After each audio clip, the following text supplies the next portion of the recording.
So last week I talked about, and I like to start off before we get to the text with some comments to frame it. And last week we got into a lot of stuff on our respect for a different way of looking at the text, specifically Christians who see different things in the text than we do. And I've learned a great deal from listening to the perspectives of people who look at the text in a different way. I don't have to agree with them, but it's curious. In fact, I heard today a perspective on who killed Jesus that I had never heard before, and I was thinking about it today, and it makes a lot of sense. But the idea that we get when we look at our texts doesn't mean that other people are going to get the same idea. Now, last week I talked a lot about Christians, and I like to use this as a metaphor, glasses, because I think that Jews and Christians and Muslims all have different sets of lenses through which they see the text. And I think that we all use our lenses when we look at the text. And by the way, that causes me to say that the Jewish Bible, or the Tanakh, is not necessarily a Jewish book. And people are shocked when I say that. It's not necessarily a Christian book. It's not necessarily a Muslim book. It depends on what lenses you look through that turn it into that kind of a book. For Jews, of course, we were the first ones because we wrote it, and it was our text originally. But we don't sit and read the text. Last week, if you notice, when we're going through, we just went through the first 2 chapters of Joshua. We didn't just read the words. We talked about different interpretations. And a lot of those interpretations, the glasses we're reading, are the Midrash. The Midrash and the commentaries, like Rashi, right? And also Midrash Rabbah. We talked about that last week. And these are the glasses we wear. Jews, when we look at the text, we don't just look at it. We read it with the help of the readings of our ancestors. And some people, Steve, find it strange. But those midrashim are based on the historical conditions in which our rabbis and our predecessors looked at those texts. When we look at texts today, there are lots of things that go through our mind that didn't necessarily go through their mind. I mean, we look for relevant things about our own culture today. We'll look, for example, for things about gays and lesbians that maybe our ancestors didn't see in the text, or we see it differently. Or women, we look at it through a lens that gives us a whole different wide perspective about how this might be seen from a women's perspective. In fact, there's a women's Torah commentary. Some of you may be familiar with it. And probably a dozen years or so ago, we made a decision to give our confirmation students, we always gave them a Torah commentary, the Plowed Torah commentary, and we changed it. We started giving them the women's commentary, and we've been doing it ever since. And it's very important to look at these other perspectives. So when Christians look at the text, their glasses include the New Testament and the church fathers' writings, Origen and others who wrote about these things, because they write about these things from a very different perspective. Their glasses enables them to see Jesus in the book of Exodus or in the book of Genesis, and we don't see Jesus there, but the glasses they wear refract those words to give them that sense. And Muslims, when they read these stories, and by the way, in the Quran, they have almost all the same stories, but instead of the binding of Isaac, it's the binding of Ishmael. And these stories are told in a different way. And they have commentary very much like our Midrash called Hadith. And Hadith are the Midrash of Muslims, and that's what makes up our glasses. So we can be looking at the same thing and see very different things. Now, tonight I want to turn my attention, and I'm glad Steve Goldstone brought this up. Steve, you're going to be on this video now. And that is... There goes the witness protection program. Yeah, there you go. Yes. Steve Goldstein is living in Arizona right now. Steve I don't know where he came from He's before. The guy on Okay, KJ's. so yeah, he's the guy you see his picture in the post office. Okay, so the glasses we wear are different from the glasses other Jews may wear. Okay, that's because of the way we see these things. For Reform Jews, liberal Jews, and many conservative Jews, most conservative Jews, we believe in biblical criticism. We believe that the Bible is a product of people trying to understand God. To tell you the truth, many Orthodox people would agree with that too. But the classical, traditional Orthodox view is that the Bible is written by God, right? And they take a much more traditional approach to things. That doesn't mean they don't accept biblical scholarship. In fact, the rabbis in the Midrash were biblical scholars. They were interpreting. And these sometimes strange stories they come up with represent their scholarship. They're trying to justify things and trying to, turn them in a certain way to speak a certain thing, because they were dealing with issues in their community. They were dealing with kashrut, and they were dealing with how Jews dress, and it sometimes comes out in how they picture these people, And they also loved to link one biblical story with another. They really, and Steve pointed this one out, and it's in your Midrash, by the way, and I don't know if I wasn't supposed to give homework, but if you want to do something before our next class, which will either be next week or the week after, I'd like you to spend some time reading this. It's very entertaining. It says Joshua, on top it says sacred text. That's the site I got it from. And it's a wonderful collection from various sources of Midrash. There's a great 6-volume collection you can get called Legends of the Jews. It's here. Good, it's here, right.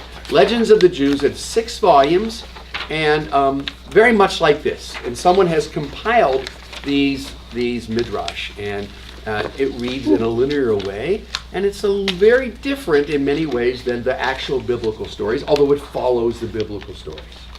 And in the one that Steve pointed out, it said, oh look, it says that Joshua was swallowed by a whale. Well, of course the rabbis were connecting that with their recollection of the Jonah story, because for a lot of reasons Joshua reminded them of Jonah. And you have to read it more to get their sense of what they were doing. So it made sense to them. Was there a question? Yes, what is this assignment? Well, if you have time, I promised Steve I wouldn't give any homework, but in the collection of stuff I gave you last week there, this is the one. It's a good one. It's like 8 pages or something like that.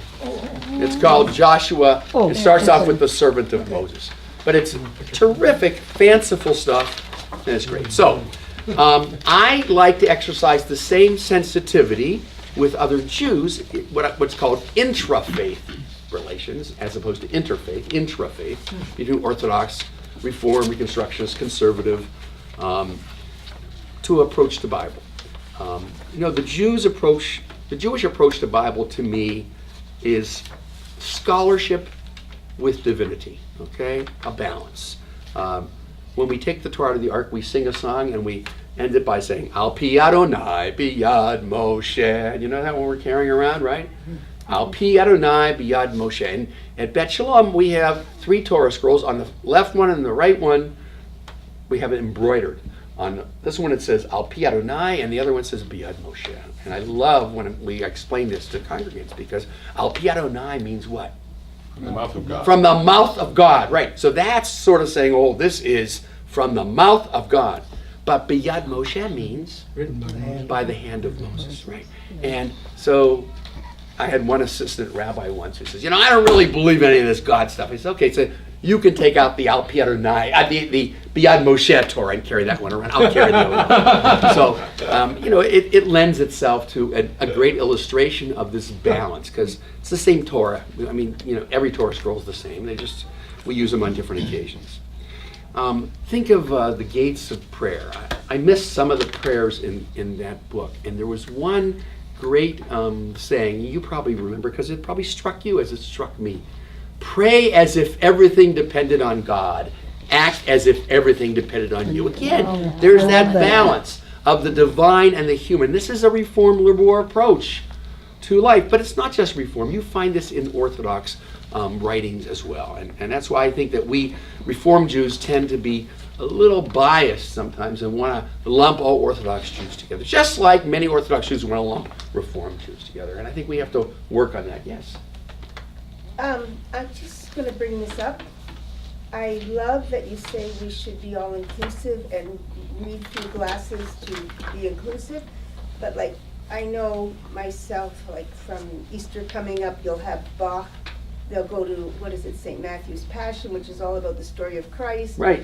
And they don't, I don't see I mean, I hope would be the beginning to be inclusive. It's a wonderful thing, but I don't feel that, it's definitely they're teaching their version, and, you know, You're absolutely right, but you know, there are many Christian ministers and Christian groups that are very progressive in terms of the way they see Jews and Judaism. And you know what? What's wrong with them telling their story?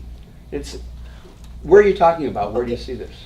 well, there's a performance coming up of St. Uh-huh. Matthew's Passion, Uh-huh. Easter coming, okay, that's Where? one thing. It's a church on, and it's not because it's a religious ceremony, but the performance happens to be Yeah. very professional people Uh-huh. St. performing. Barnabas in the desert? I don't know the name of the church, I can find All it right, for you. but But the this point, other yeah. problem I had when I once, I might have said this to you before, I took a course from this rabbi, a young chap, and he was delightful. But he says, well, I don't teach the Holocaust anymore because it's not my history. And I said to him at that time, I said, I work for the City of Phoenix. I get off for Cesar Chavez Day. I get off for Martin Luther King Day. Right. No, actually, I have to go, not have to, I'd love to. Every year I went to the Martin Luther King breakfast. I'm just saying, you think they're not teaching their children? We need to definitely teach. We are our teaching history. children, and I know many churches where they teach children to be respectful of Judaism. I mean, I taught for many years at St. Olaf, and many of those kids grew up at Lutheran schools, and they're not hearing, I can't say all, but many of them are not hearing those old anti-Semitic sermons anymore. They're not hearing those kinds of things. You know, my students, when they go on to teach, I taught for 13 years at St. Olaf College, of course on the Holocaust. Every January was a J term, so it was like every day, 5 days a week. I would drive down there, and it was intense. And I needed like a week off afterwards because I was so depressed teaching the Holocaust. And students too, it was so compact. But I remember near the end of my tenure there, about 30, I stopped teaching because my congregation grew too big. I couldn't afford all that time to go down there. And I remember I always asked the students on the first day why they were taking the class, and one of the students said, well, in my high school class, which was up in Burnsville, not far away, says, you know, we had a mini course on the Holocaust during our social studies, and it was so engaging. I just wanted to learn more, and I said to my professor, you know, I really want to learn more, and he asked me where I was going to go to college, and I said St. Olaf. He says, he says, you got to take Rabbi Cohen's course because I took it. And I thought, it's time for me to retire. But the students of my students were now saying, you know, I felt a little old. But this is being, you know, things are changing. But also, you take 2 steps forward, and sometimes the political situation makes you take a step back. So, I mean, that's the hope we have because you can take steps forward. No, is everybody doing that? Of course not. We still are facing anti-Semitism and all that. All I'm saying is that we need to be responsible for what we teach our kids about Christianity, and I think that we develop enough relationships with teachers and ministers, it's going to be not reciprocated, because the people also are starting to see the world a little bit differently. There'll always be others, though. I mean, there are certain areas of Christianity and certain areas of Judaism where that's not taught. But I think we have to do what we can do. And I think of Pirkei Avot, and it says in Pirkei Avot, "B'makom she'ein anashim, hishtadel liyot ish." In a place where no one's behaving like a mensch, you have to be the mensch. Exactly. And so that's my sermon for It's how today. do we show up? That's Okay, right. thanks. So, you know, my approach to text, if you haven't figured it out, is I do not believe in literal reading. I don't believe that God, quote, wrote the Torah like this, you know? I do believe that we're inspired by the divine to find truth and to express what we would call God's word. And so I just think that, you know, we've got to give a balance to the literalists, the ultra-Orthodox, the fundamentalist Christians, all of those, and the extremist Muslims as well. And I think Islam is taking a little bit longer because I think the migration of Muslims to America is a little later. And in my dialogues with Muslims, I love studying with them because they have Hadith and Midrash work really well, and there's a lot of similarities between Islam and Judaism in many ways. But I also noticed that most of these colleagues, these imams, many of them are, you know, modern, but they still hold on to this literal text interpretation. And I understand it's going to take some time for that to happen. The same thing as it did for Jews coming to America. All right, so I think that even though we don't agree with them, I think we have to, biblical study, I think, should require that we drop what I call modern arrogance. And this modern arrogance is captured very well by my teacher, Hanan Brichter, who I've quoted before. He was the one who told us about be yourself, but if you know, that's what caused the camera to go bad last week. So I'm not going to do it again. But I'm going to read you a quote from one of his books. It says, "The presumption of so great and general gap between them then and us today would logically dictate that we altogether abandon the study of the literature of the ancients. For the assumption of such a gap is equivalent to the denial that we share a universe of discourse with the ancients. If we do share a universe of discourse, then it is part of our task to ascertain what the elements are that we hold in common, and what are the different ways in which these elements may be expressed by them, by us, by both. Elements of advanced technology and scientific theory, whose introduction into the world we can confidently trace to a time and place subsequent to and remote from that of the ancients, we may presume not to have been known to them unless we find evidence to the contrary. But the canons of logic, a sense of humor, the subtleties of rhetoric, these we may not deny them ab initio as beyond their level of sophistication, nor may we summarily rule out the possibility nor even the likelihood that an ancient author may have formulated a message in such way as to be addressed simultaneously to the most naive and the most sophisticated of his generation, to be comprehended by each according to his level. That Gulliver's Travels, I know we've read that, is read by children as naive fantasy, leads no one to exclude a deeper, more serious intent on the author's part. It is not the reputation of the biblical authors, but our own understanding of them that suffers when we arbitrarily accord them less of a hearing than we grant Jonathan Swift. And I think that captures exactly what my approach has been. I'm a student of Brichter, and this is one of the reasons I love Brichter, because he opened my eyes in so many ways to how we can understand these texts. So Jews have had a creative interest in biblical texts for as long as the text has existed. Our rabbis in midrashic interpretation, like the one you pointed out to me, the commentaries are always very open. It's like they're looking at their motto in the Bible of Jacob, wrestling with these issues and struggling and being changed by it. You remember, Jacob walked differently. His leg, he had a limp. It meant once he opened his eyes to this wrestling with God, with divine things, he walked differently. And I like that. Scholarship only makes the text more precious. This is the argument I have. There are some fundamentalists who don't want any scholars because they're afraid something's going to happen to the precious text. Well, a text that can't withstand questioning is not the way that I think we modern Jews want to look at the text.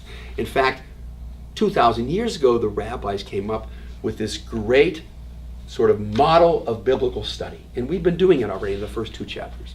And it's PRDS, Pardes, or paradise. It's the Hebrew word for an orchard. And there's a great story in the Talmud about these 4 rabbis who walk into this orchard, and only one comes out. Okay, that's Akiva. One of them goes insane, one kills himself, and something else happens to the other.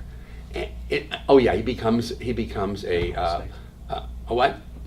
Apostate, right? That's Acher, right? That's exactly right. So this Pardes, though, means they said that every single text has 4 levels of meaning, right? And the 4 levels are P is Peshat, and what does that mean, Sam? Straightforward. Simple, right? Yeah. Somebody else raise their hand over here? Harvey. Means Harvey. No. Harvey goes a little deeper into the puns, So there's Peshat. That's sitting here minding my own. That's the simple. I agree. I defended you. Okay. And then the R is for the word Remez. Remez, which means a hint. Which is hint at in the text, right? Then the Daled is Drosh. drash. The word midrash comes from that. But drash means to dig, actually, to dig. You have to dig more than just the hint. You got to dig. And finally, the S is Sowed. sowed. And the sowed right. is, remember the Beatles? Listen, do you want to know a sowed? It's the secret, right? All right. It's the secret. And the secret, hardly anyone ever gets to know. The mystics think they know the secrets. I'm not so convinced that they do. But the sowed is the deepest, deepest level. So every single story, every single line has these 4 different levels. Pardes. And pardes means orchard in Hebrew, which is just a terrific way to think about this stuff. Pardes, okay? Well, Gan is the Kabbalah. Gan is Is the garden. the upper. The upper tier, right? The garden. Okay, so we do know that while I would say the Bible is not a history book, there is history in the Bible. It's there, and Joshua is a very historical book. But when I talk about history, there's a difference between journalistic detail and life-meaning truths. Journalistic detail is really not the concern. That's not my concern when I look at a text. I try to see what is the truth. What are they trying to convey to us? What message is there? Many of you have been to Israel, and you know what's so cool about Israel, and so many things. One of the coolest things is archaeology. And also, and they're not just vacations, they're pilgrimages. But it creates a problem because when you go to Israel, there's all these places of names that are exactly the same as the Bible, which tend to make you think, oh, then this must be true exactly as this, because here's where it happened, because this place is called Moab, or this place is called Jerusalem, or this place is called Tel Aviv. No, that's not in the Bible. Okay, so, but that's a little bit of a problem. So there's a controversy over which are genuine, and how many times you've gone to Israel and they tell you, no, it happened here, and then 2 days later you're on a trip to the Galilee. No, it happened here. It's the same thing, right? Because they all have these stories, and they have their souvenir stands and all those things that go with that. So many of the stories in the Bible are etiological, which means they're stories that explain the origin of something, right? Even that Jacob story of wrestling with the angel is a story that explains why we don't eat that muscle in the cow, because it's not kosher. It was the one that Jacob tore. Which side is it? I don't know. I keep forgetting. You know what? I'm a rabbi, not a shochet or a butcher. But No, you could ask them. In this week's portion, they keep talking about the right leg, the right leg, the right leg, and the sacrifices. Yeah, well, you should investigate that. You have Siri, don't you? No, I can go back and look. And you can look it up the old-fashioned way, right? If you find out, let me know. I'd like to know that. Well, it's in Genesis. I mean, I'd like to know what the reasons are. Okay, thanks. All right, so place names, customs, folklore, culture, a lot of them come from these stories. Like the area called Edom, Edom in the Bible. And if you go to Israel, you look over toward Jordan, and Edom is over there. And why are those mountains called Edom? Because they're red. They're red, exactly, because they're red, right? Just like your forehead from the sun. A little bit. Yeah, no, a lot. Yeah, and Moab, I think I told you last week. Lot and his daughters are in a cave, and they think they're the last people in the world. So the daughter says, "Okay, we're going to have sex with Dad."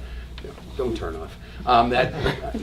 So we can preserve the world, and of course they have 2 children, and one of them's named Moab because the Israelites hated the Moabites, and Moab means from the father. So how'd you like to be known? Part of a country, I'm from the father with the daughter. That's what you go around. So those are problematic.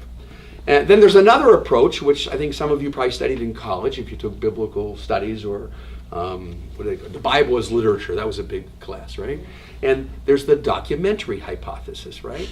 And that's JEPD. Yeah. There's the Yahwist, J, that's usually identified with the texts that use Yod He Vav He to describe God. There's the Elohist, the E, and that's usually the texts that use Elohim for God's name. Although the rabbis don't make that distinction there. They say no. Yahweh or Yod He Vav He and Elohim, says those represent different aspects of God.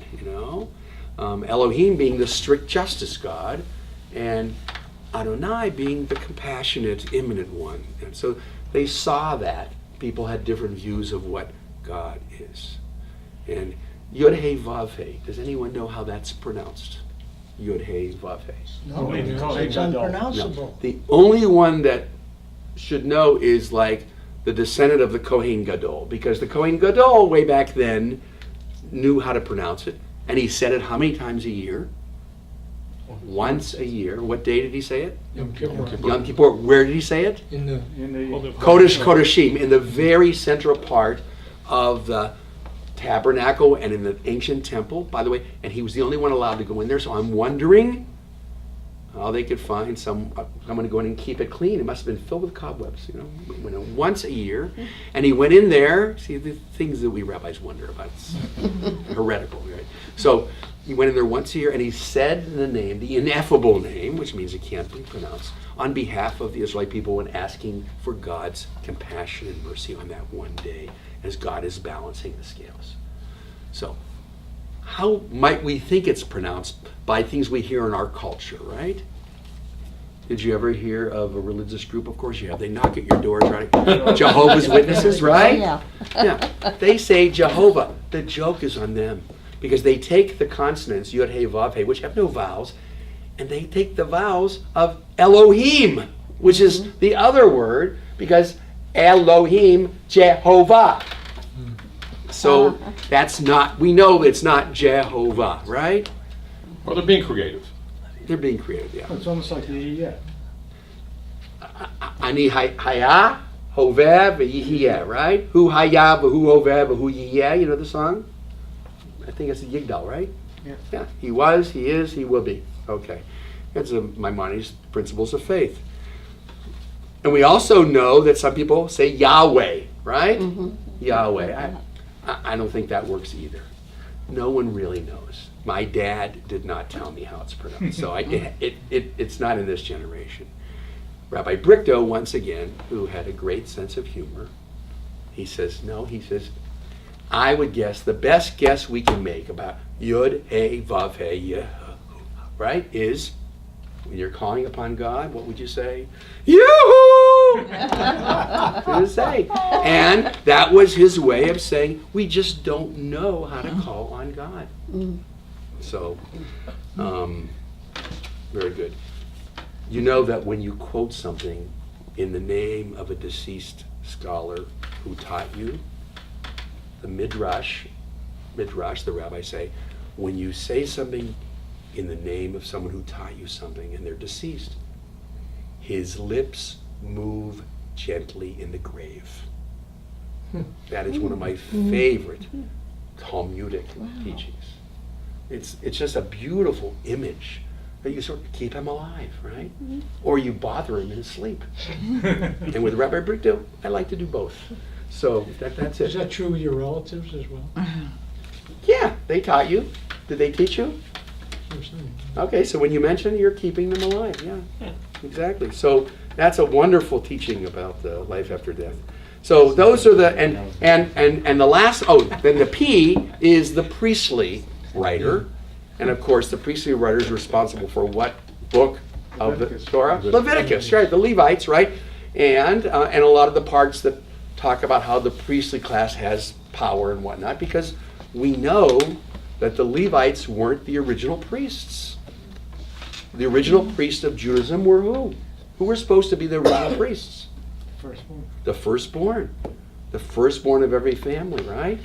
And so somewhere in the wilderness, somewhere in our history, ancient history, the change was made and the priest took over, right? My teacher, Ellis Rivkin, had a book called The Aaronide Revolution, about Aaronide, A-A-R-O-N-I-D. It was talked about how the sons of Aaron had this revolution where they took control and they became the priestly class.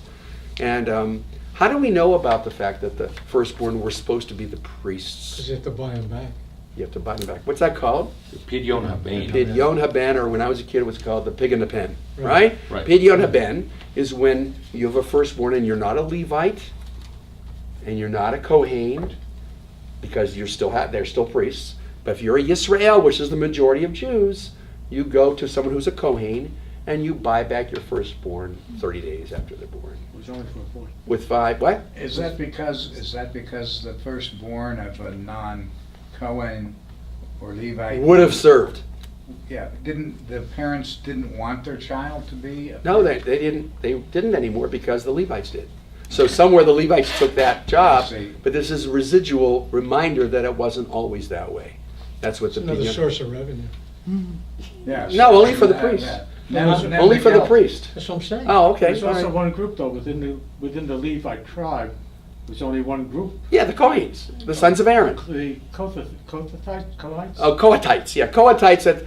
There were several of those groups. Kohathites was one of the groups of the Levites. When they were assigning their tasks, that was one of the things they had to do. It was a revenue stream. Revenue strain. You're right. Okay. Who's got the baby for 30 days? The mom and dad. Oh. Yeah. Oh, yeah. The baby's with you, then you just go to the priest. Yeah. No, believe me, if the Kohen took care of him for 30 days, it would cost a lot more than 5 shekels. You know, a lot more than 5 shekels. Okay. So, and in the Deuteronomic, and then the D is the Deuteronomic, excuse me. And that's the book of Deuteronomy, but also the book of Joshua. And it's a certain style written. And Deuteronomy has a certain theology, too. And it's a very tough theology. It's the one where when you say the Shema, we don't do it in Reform, but if you go to a conservative Orthodox shul, there's several other paragraphs in the Shema. And they're really theological difficulties. It says, God, if you follow God's law, He's going to reward you. If you don't, you're going to get punished. And that's an ideal, but it's certainly not the way the world works all the time. So it's kind of hard to say that with integrity. But the Deuteronomic idea is that that's it, right and wrong, reward and punishment. I think the best way to understand it, it's a vision of what the world could and should be, but isn't yet.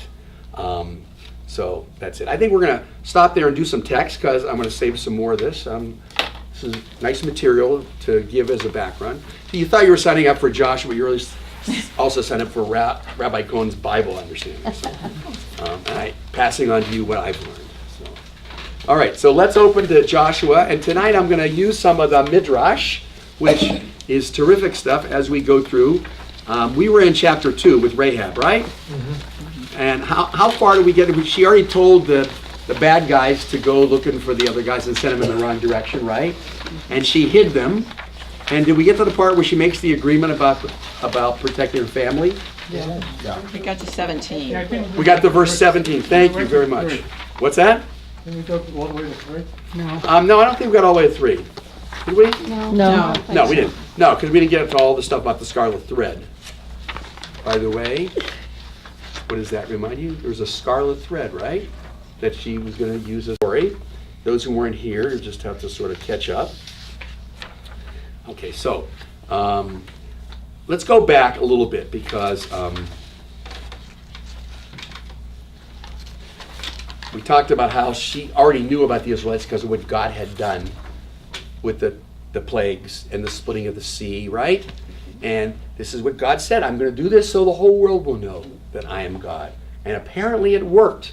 That Rahab, so far away from where they went through the Red Sea, in those days that was far away. Today it's close, but in And those that was days, many years later, too. and many years I later. mean, it was after Moses' death, so it had to be more than It was 40 years. Year, The story kept going. It was years later, that's right. And that's right. And it still was the fear of the God of Israel was there, and it caused her to open up the door. Because here's what I say. Okay, so she did that, and then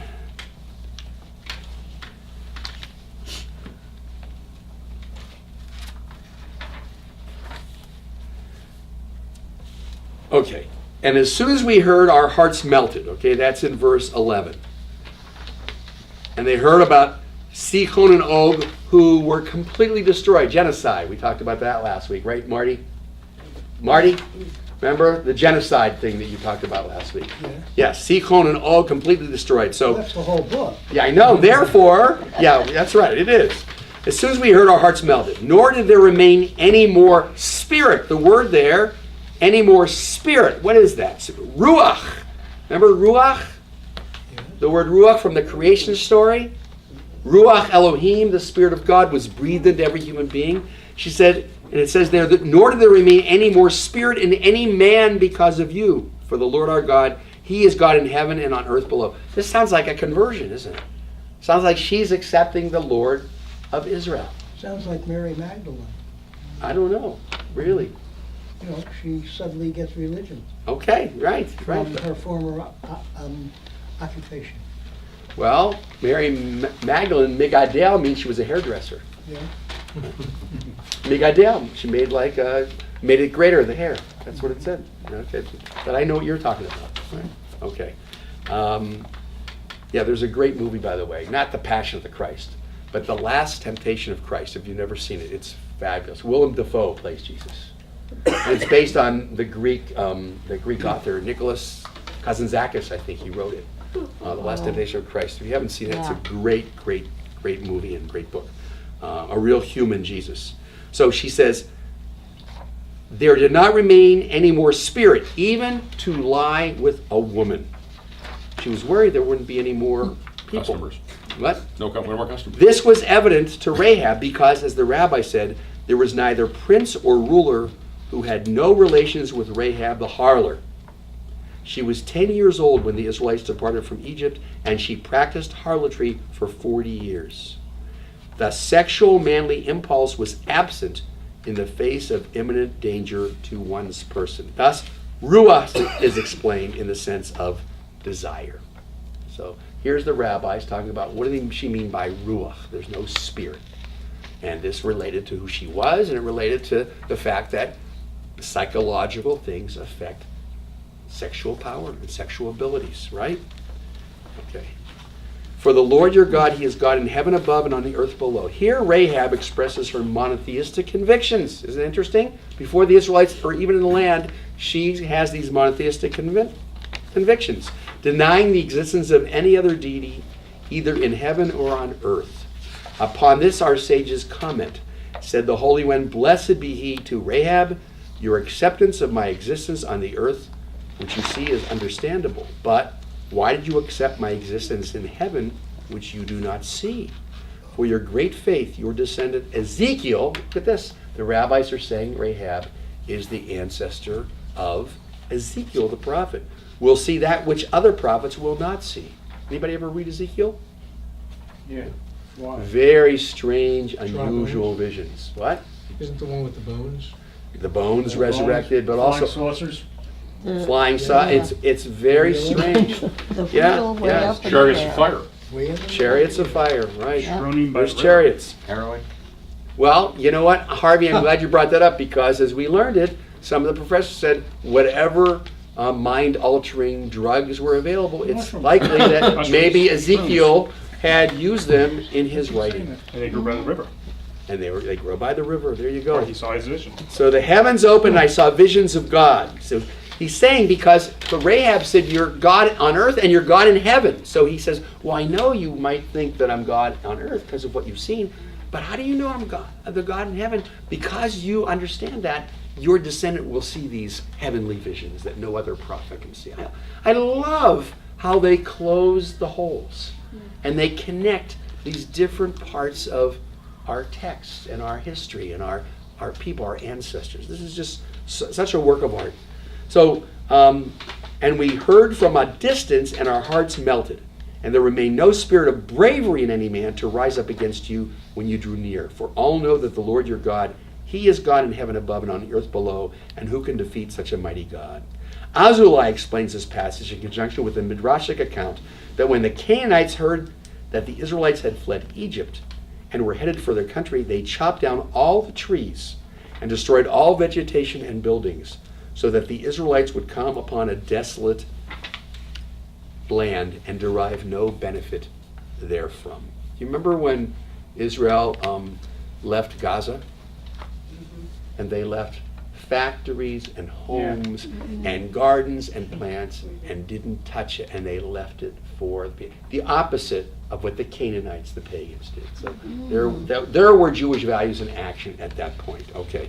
When the Jews were forced to wander through the desert for 40 years, The Canaanites replanted the trees and vegetation and rebuilt the ruined buildings, thus restoring the land to its earlier glory. However, when Sihon and Og, the guardians of Canaan and its neighbors, fell before Israel, the Lord took away from the Canaanites their spirit of strength, so that they did not again reduce the land to ruins and desolation. Because they were waiting so long that we might as well rebuild them until they get here. And they were going to destroy them again, but they couldn't because there was no ruach left. So these are different explanations for that same word, see? But yet the Israelites destroyed the communities. They tore that, they, What weren't they allowed to destroy? Oh, trees. The trees and the plants. They weren't allowed to. The people, yes. The people were inhabitants whose lease was up. and the buildings and the infrastructure. A lot of it, yeah. Well, certainly the wall around Jericho. Yeah. And we're going to see that Jericho is really the most valuable of all the cities, which is why they focus on Jericho. Because they were going in to scout the whole land, but they focused on Jericho. All right, so, and you see what kindness that she shows to them, and this kindness is going to be returned, right? Now, she says, this is good, and I'll give you an opportunity to figure out why. Remember in verse 13, what does she say?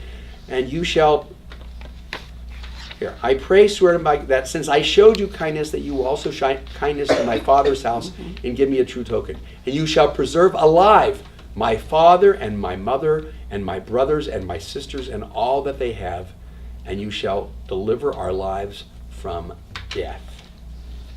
What's missing there? Who doesn't she ask for protection? Well, herself is included, but who doesn't she The ask? rest of the community. Her children.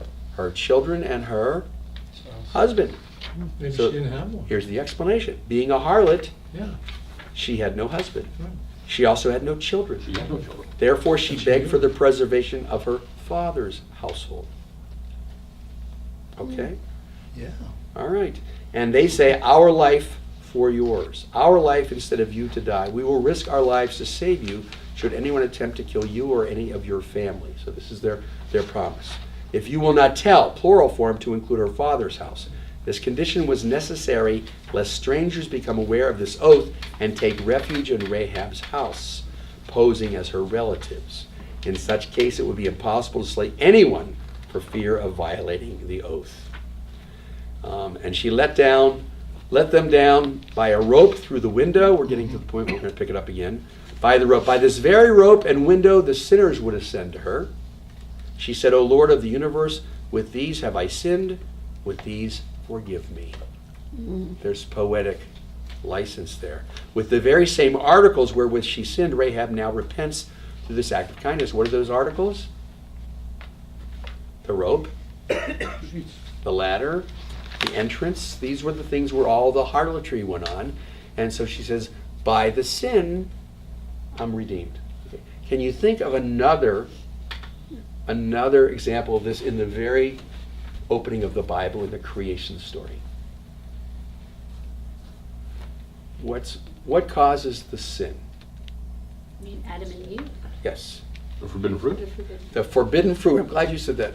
What else was someone thinking besides the phrase forbidden fruit? Tree of knowledge. Yes, but when you think of the fruit, what do you think of? Sex. Serpent. Snake. Snake? What Apple. fruit do you think of? Apple. Apple! Yes, right, apple. Many people think of an apple. Why do people think of an apple? By the way, an apple is not mentioned in the text. Because of the artwork, frankly. From the I Renaissance. thought we were Yeah. told that. In Renaissance art, No. no, in Renaissance art, We were. a bright red apple on those very dark canvases, right? That Renaissance art, a lot of it was so dark, right? Yeah. So, Manet and those kinds of, so that big apple became the symbol of the Garden. There's nothing about an apple in the text. Nothing. Oh, that is And why so else? interesting. And I'm studying Greek, but this is in Latin. The word for apple in Latin is the same root as the word for sin in Latin. So from a Christian perspective, and those artists were Christians in that period of time, the Renaissance, having that's the sin, right? The original sin, right? What's the Jewish original sin? Golden calf. There is none, because everyone has been done before. Nothing original. No, there's nothing new under the sun. No, there's no original sin in Judaism. Well, in the liturgy, What's that? in the liturgy, the soul that you breathe into us is pure. That's right. There's no original sin. That's right. So this apple becomes synonymous with sin because of the same. It's Malan. I think it's Malan. Something like that. It's the word in Latin. So the rabbis ask the question because they're challenged. They lived in times with Christians. They want to know, what is it? If it's not an apple, what is it? And the rabbis come up with a very clever, ingenious answer. You're smiling, you know it, right? No. Oh, okay. Apricot was plentiful in that area. Apricots are plentiful. Could have been. Pomegranate. Pomegranate. Certainly a pomegranate could be. A funnel cake. Cancer. Fine. That would be enough to make me sin. Yeah. Or bad Hamantaschen, right? Okay. So, is there such a thing as bad Hamantaschen? Not for me. Okay. So, I like mun. You know what mun is, right? Yeah. Yeah. Poppy Right. seeds. Right. Okay. So, what did the rabbis say was the fruit? It's Well- not mentioned at all, but It is mentioned afterwards, but not there. It's mentioned later. I'm getting to this passage we just had here because I told you through the sin comes the redemption. For Rahab, it was this ladder, right? The rope. And how did Adam and Eve repair themselves after what God does to them? Fig leaves. Fig leaves, right? There's fig leaves in the garden, right? And so the rabbis say, no, of course it was a fig. And that's why they had to use a fig leaf, because otherwise no one would ever eat a fig again. We wouldn't be able to stand to look at it, because that was the reason we were thrown out of the garden, right? We were thrown out of the garden. So the fig leaf comes along, and it serves as sort of an amelioration of that sin.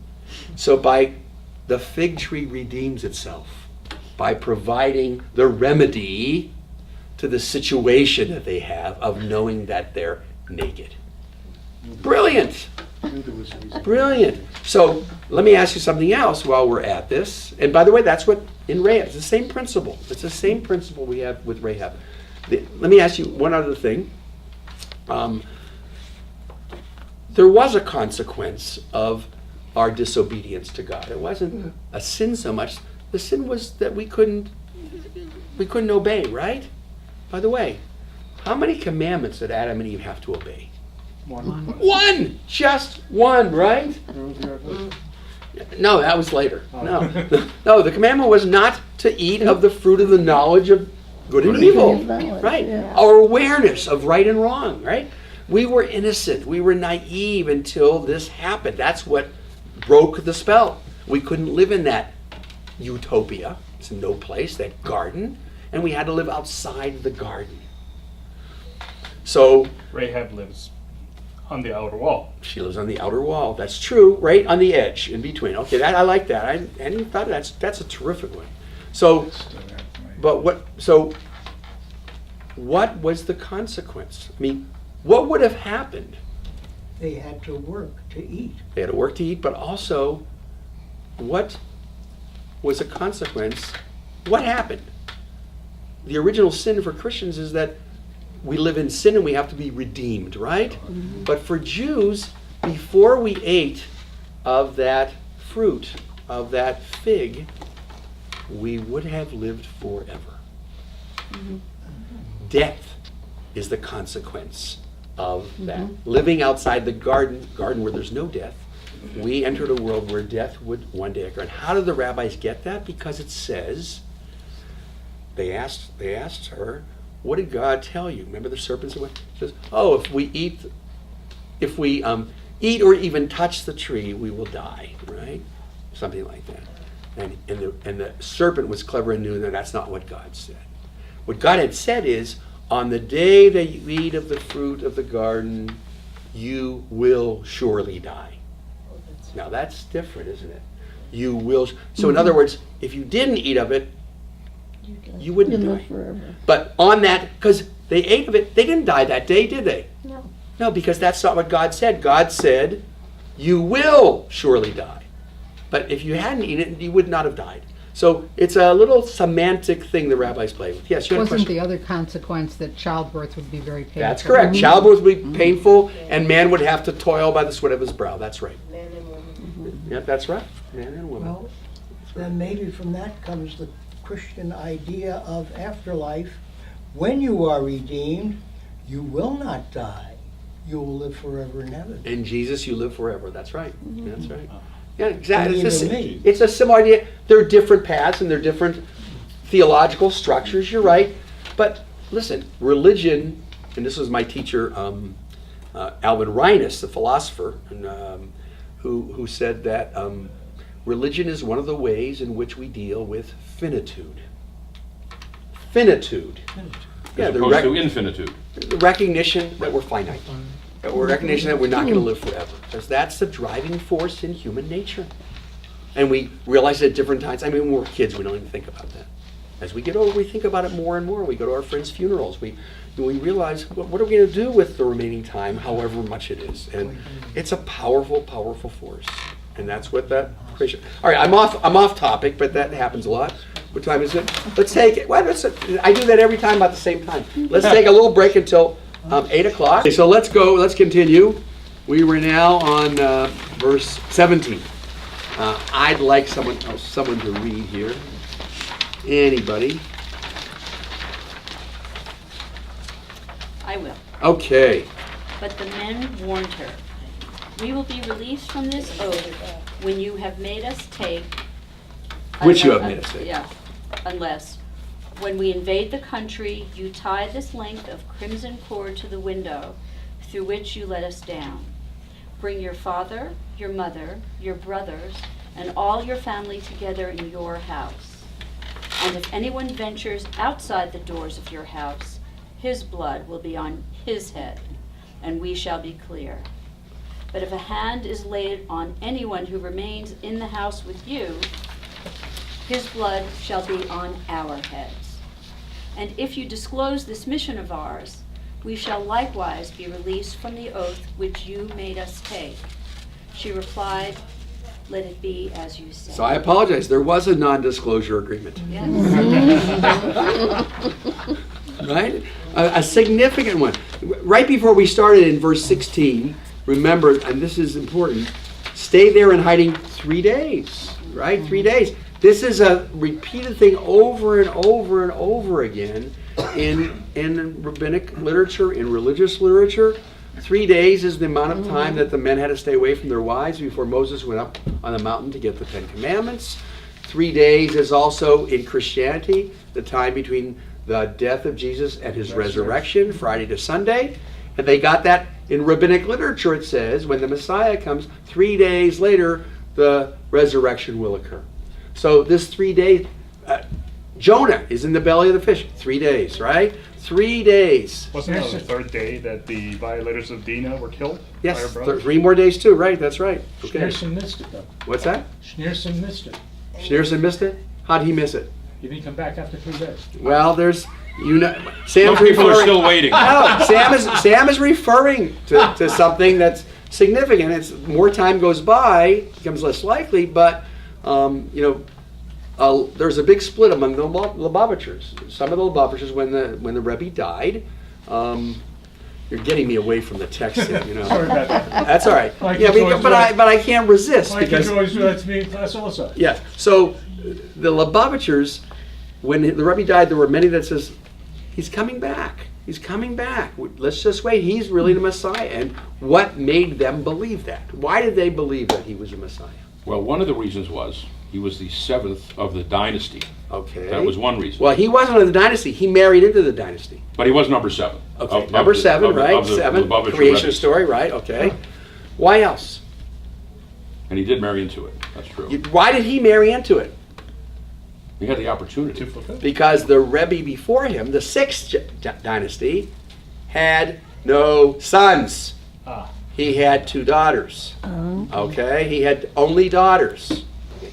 Now, the Lubavitchers tell you, aha, he had no sons, so that this great Rebbe could marry in and become the 7th generation. This is their rationalization. And this Rebbe who died the 7th, he and his wife had how many kids? None. None! That's right. So you go from son, boom, daughter, boom, none. No progeny, right? So, now, if you wanted to be a cynic, you might ask the Lubavitchers, if the Rebbe who was the 6th Rebbe was such a saint and such a good person, why did not God reward him with a son? Only daughters, right?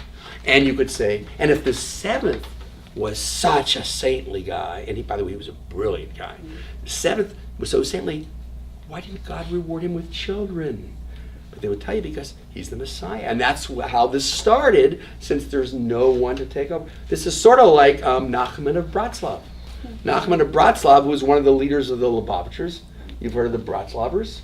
If you go to the Bratslaver synagogue in Jerusalem, you'll see something very important. The Bratslavers, they had nobody to succeed Nachman. He had no children, right? And if you go to Israel, there's these guys run around in traffic, and they have these funny hats, and they go, the Rebbe's, Nachman, right?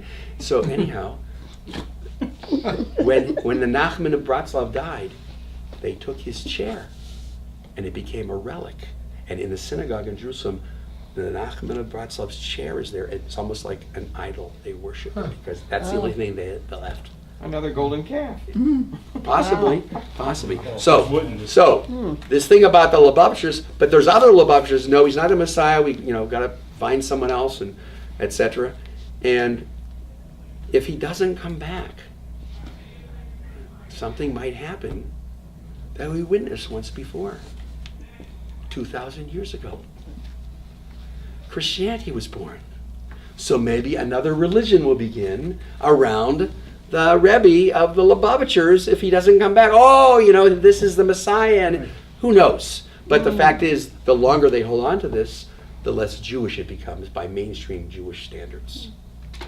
Because the Messiah coming is supposed to solve the problems of the world. But they had the palm reefs. That's why the Messiah didn't come. What's that? The palm reefs were not laid. That's why the Messiah didn't come. Okay. All right. Well, I don't know, but I'm thinking if he was the Messiah, the stock market wouldn't have dropped 500 points today. Or 700 points today, right? So, all right, there you go. So let's. But how do they? You mean it wasn't the Fed rate? How do they fit Elijah into this scenario? Well, Elijah, his death is not recorded. In the Bible, it doesn't say anywhere that Elijah died. That God picked him up in a whirlwind and carried him up. So the belief came that he is somewhere still hovering. That's why we have Elijah's chair at brisses and baby namings, because every child born might be the Messiah. So Elijah became sort of the forerunner of the Messiah. So he'll come to announce the day. And in the New Testament, the Christianity made John the Baptist like Elijah, and to announce Jesus is coming. So there's that parallel too. But Elijah is sort of hovering out there. Why do we sing Eliyahu HaNavi at Havdalah, right? Because we've just observed Shabbat, which is a taste of the world to come, of the Messianic age. So we've just tasted it. We want more. Elijah, please come. Eliyahu HaNavi, Plus the fifth cup of wine. What's that? And the wine at the Seder, exactly. Well, the 5th cup of wine is because we're not sure whether, and this is good, you can say this at your Seder next week, we're not sure whether there's 4 cups, it's supposed to be 4 cups or 5 cups, because there's an argument between the rabbis in the Haggadah about, I shall take you out, I shall bring you to the land, I shall redeem you. Are there 4 phrases or are there 5 phrases? And they argue back and forth. So finally they say, look, let's put a cup down for Elijah, it'll be the 5th cup, and when Elijah shows up, he'll tell us, should we have 4 or 5? Right, so that's it. They didn't have breathalyzers then. So. All right, good. Oh, let me interrupt this while we're talking, because Seder's next week. You expressed it, others did, that you don't want to have a class. However, if we have a class and it's taped, you can watch it before the next class. I only say this because I only have a limited number of Thursdays until I go back to Minnesota. Yeah, well, here's the thing. I'm available next Thursday night, but I mean, if the majority of you aren't going to come, let's not do it. But if we're going to still have a big crowd, I would recommend those who aren't going to be here can watch it because it is available online, correct? Okay, so that's one thing to keep in mind. The following we will have. Show of hands. What's Show that? of hands. Who We will in a will be- second. But let me tell you the rest of the dates, okay? So the last class was supposed to be April 5th because April 12th I'm going to be here, but I'm going away for a few days to Holy Cross to do a Seder for the Catholic students there, a demonstration Seder. And then the 19th we're going to be in Chicago visiting our grandson. I'll be back on the 26th of April. We don't have a class scheduled, but if it's available, it's possible, and you're going to check, Steve, right? I could teach another class on the 26th, and I can teach a class on May 3rd. May 10th, we're going to be on our trip to Utah, and then the 17th, I'll be back in Minnesota teaching there. So, Chilling out.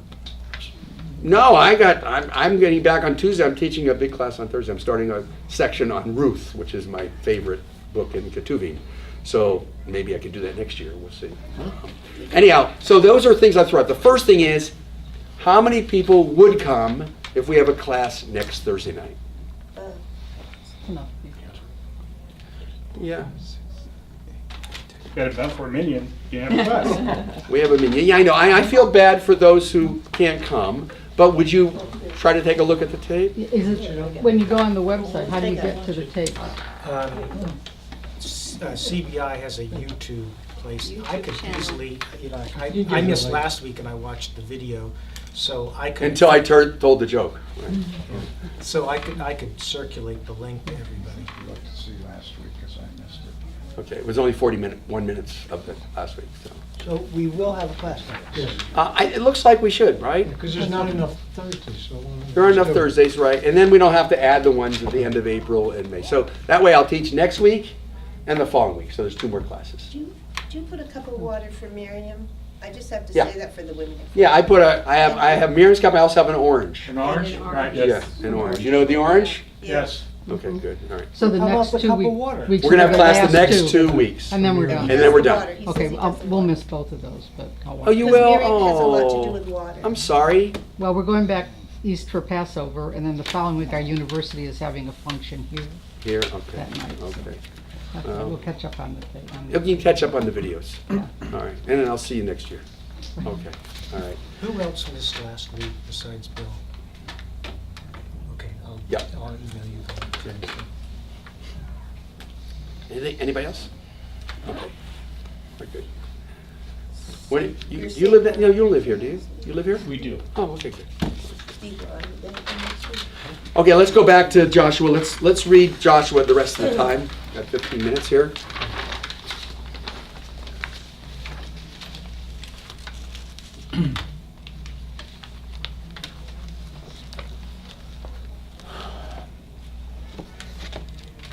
So let's go to, she sent them on their way.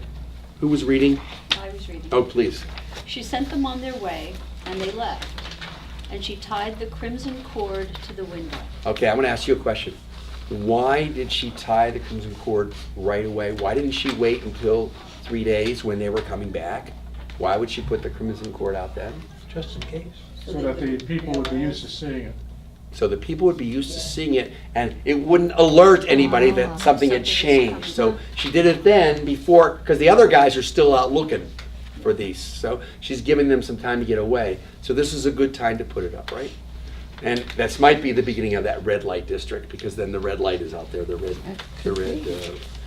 crimson thread, right? Okay, continue. They went straight to the hills and stayed there 3 days. There it is, the 3 days again. Until the pursuers turned back. And so the pursuers, searching all along the road, did not find them. And they went to the west, where the pursuers were looking to the east, because they thought they'd come in, and she sent them to the east. So you can picture this, they go back to the camp where people are waiting for them, because they're waiting for their word. Okay, continue. Then the 2 men came down again from the hills and crossed over. They came to Joshua, son of Nun, and reported to him all that had happened to them. They said to Joshua, "The Lord has delivered the whole land into our power. In fact, all the inhabitants of the land are quaking before us." Okay, terrific. So this is reminding us of another story, right? Pause. the spies, the 12 spies, one of whom was Joshua and Caleb. And Joshua and Caleb are the two. And here we have just the two. And what did Joshua and Caleb say in spite of the 10 who said, oh, the land is filled with Anakim, with giants, and it's horrible. It's a land that devours its inhabitants. What did Joshua and Caleb say? We can do it. We can do it. Look at the fruit in this land. You remember the picture of the fruit? They're carrying it on a stick. Yeah. Have you ever seen that recently? Yeah, it's the Israel tourist authority. Yeah, the Ministry of Tourism. That's their symbol of Joshua and Caleb carrying in the fruit. Right. So but this time they don't come with fruit. What is the message they give them? They're scared of us. And who told them they were scared of them? Rahab. Yeah. Right? Rahab said, we heard. We're scared. We're scared. We're not going to have any more kids. We're very scared of you. We know this God is the God of heaven and earth. So much so I know Ezekiel's going to be able to now see heaven someday, right? We actually meet Caleb again in this book because he's not mentioned in the Torah after Nope. he's mentioned here. Right, right. Yep. So a lot of people like that. They're mentioned and then they go away, right? But Caleb is mentioned too. All right. So let's go on. Chapter 3. Who'd like to begin reading chapter 3? Early next morning, Joshua and all the Israelites set out from Shittim and marched to the Jordan. They did not cross immediately, but spent the night there. All right. What's that remind you of? Jacob. Right. Yeah. Jacob gets to the Yabok and he just sleeps there. He doesn't cross. The crossing of a river is a very important literary theme. We see that crossing a river, the symbolism of crossing a river. We all cross rivers in our life. So you stop, you pause, you take in the enormity of the task in front of you, right? And by the way, the Hebrew word for early next morning, vayashkem. Now, how many people remember where that might have come from in Genesis? The prayer? Abraham and the Akedah. That's correct. It's exactly the same word. Abraham, vayashkem Avraham baboker. Right? Here, vayashkem Yehoshua baboker. Same words except instead of Avraham, it's Yehoshua. Okay? And getting up in the morning is a different vayakom. But vayashkem means getting up so early before the crack of dawn. And there's lots of reasons why we do that. Now, the rabbis in the story of Abraham and Isaac say he did it before Sarah was awake, so Sarah wouldn't stop him from taking her beloved Isaac away without her knowing what was going to happen. But what does it also show when you get up first thing in the morning? You're motivated and ready to get going. You're excited about what you're about to do. You're all in, right? Yep. And how often before a big moment, the first day of school, the first day of a new job, we can't sleep, right? We're just so excited. So that's that term, vayashkem. Vayashkem. It's a special word, and it shows great excitement. Okay. Verse 2. 3 days later, the officials went through the camp and charged the people as follows. When you see the Ark of the Covenant of the Lord your God being borne by the Levitical priest, you shall move forward. Follow it, but keep a distance of some 2,000 cubits from it, never coming any closer to it, so that you may know by what route to march, since it is a road you have not traveled before. And Joshua said to the people, purify yourselves, for tomorrow the Lord will perform wonders in your midst. Okay, again, parallel. 3 days purified. 3 days and purified, but before that, when the Israelites were being led by Moses, what was it that they followed in the wilderness? The cloud, the Anan. The cloud of fire by night and the cloud of smoke by day, right? That was that. So instead of the cloud, it's the Aron Kodesh, right? Because now they have an ark. They have the Aron Kodesh. So that, and both of them, the cloud and the Aron, symbolize God.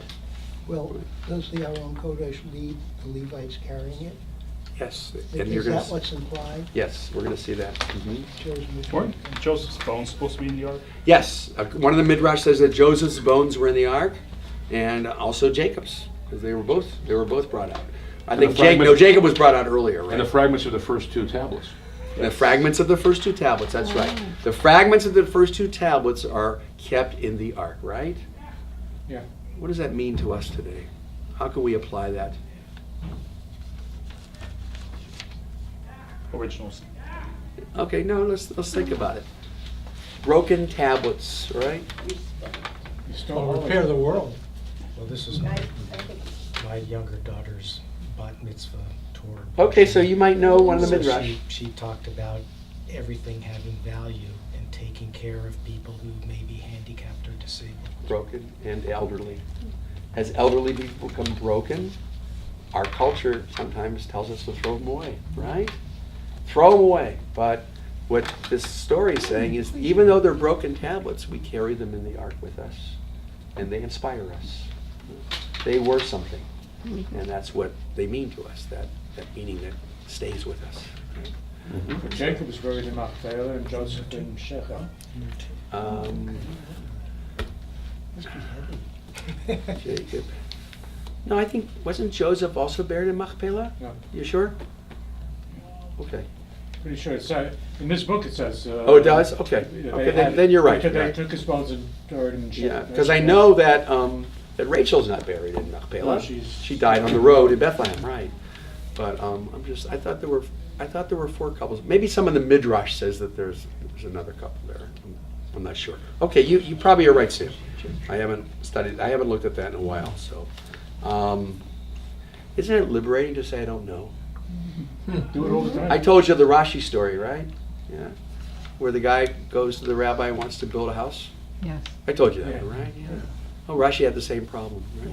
Yeah. Okay, yeah, that's right. I slapped my head, and I had a headache that night. Okay. Let's keep going then. Then Joshua ordered the priests, take up the Ark of the Covenant, and advance to the head of the people. And they took up the Ark of the Covenant and marched at the head of the people. So here's the Kohanim carrying the ark. Go ahead. The Lord said to Joshua, this day, for the first time, I will exalt you in the sight of all of Israel, so that they shall know that I will be with you as I was with Moses. For your part, command the priests who carry the Ark of the Covenant as follows. When you reach the edge of the waters of the Jordan, make a halt in the Jordan. Okay, so this is like what? The Red Sea, right? Just like the Red Sea. We're seeing a sort of a rerun here, right? Okay. If it worked once, it'll work again. That's right. But the reason is, and you can see it's so transparent. I'm going to show people that they should respect you the way that they respected Moses, because you're now taking his responsibilities. Right? See, the mistake that we make is no one ever takes the place of anyone else. When I left my first rabbinic position, the rabbi there said, when people come to me and they say, who's going to replace Rabbi Cohen? And he says, no one's going to replace Rabbi Cohen. Someone will take Rabbi Cohen's responsibilities. I think that it's a very respectful way of talking about succession, and people will come along and take another's position after they left, right? So, no one's going to replace McMaster, right? No one's going to replace Tillerson, right? Someone's going to come across. Well, we say that in the Senate all the time. This person is taking so-and-so's seat, right? Right, Yeah. right. Taking their seat. Right. That's right. That's They're okay. taking Their seat, but they're not replacing them. Right. Well, I think, Well, it depends on how you think about it. yeah. I just Depends think- which lens you're looking through. There you go. Yes. There is an important difference here, though, because Yes. the Ark of the Covenant parts the water in this story. Moses parts the waters of the Red Sea by raising his hands. And so the emphasis on where the divine power is that performs this miracle is slightly different. And that may or may not have some significance that you could... Well, it does, get into, because but- the rabbis in the Midrash talked about that too. When they were at the sea, they didn't want... The rabbis go out of their way not to idolize Moses. They really don't... Even though he's the greatest of all prophets, they don't want us to make him into Elvis. I mean, in terms of, people just making that the idol. So what they say is, it was always God's power, and when Moses got to the sea, he lifted up the staff, right? And the waters parted. But the rabbi said, no, that's not exactly what happened. They got to the water, and the water was still raging. And they said, the people stood there, and, okay, what are we going to do? What are we going to do? What are you doing? And then finally, Nachshon ben Aminadab, and we remember his name to this day. Yeah. He jumped said, in. I'm going in. He walked in gradually, And first the water was up to his ankles, then it was up to his knees, and it got up to his pupik, right? Right. Got up to his chest, got up to his neck. Finally, he kept going. A man of faith. And when the waters reached his nostrils, the waters parted. Now, what lesson is in that for us? That makes us different than some religions. You gotta trust Trust, and what else do you have to do? and leave. You have to act. Persevere. You persevere, and you have to also not wait for God to act. You have to do it. We are God's hands and feet, and there's a partnership there. We need God, God needs us, and that's what that Nachshon story is about. Nachshon represents courage and faith, and the human factor in the partnership between God and humanity. I think it's probably a good time for us to stop tonight.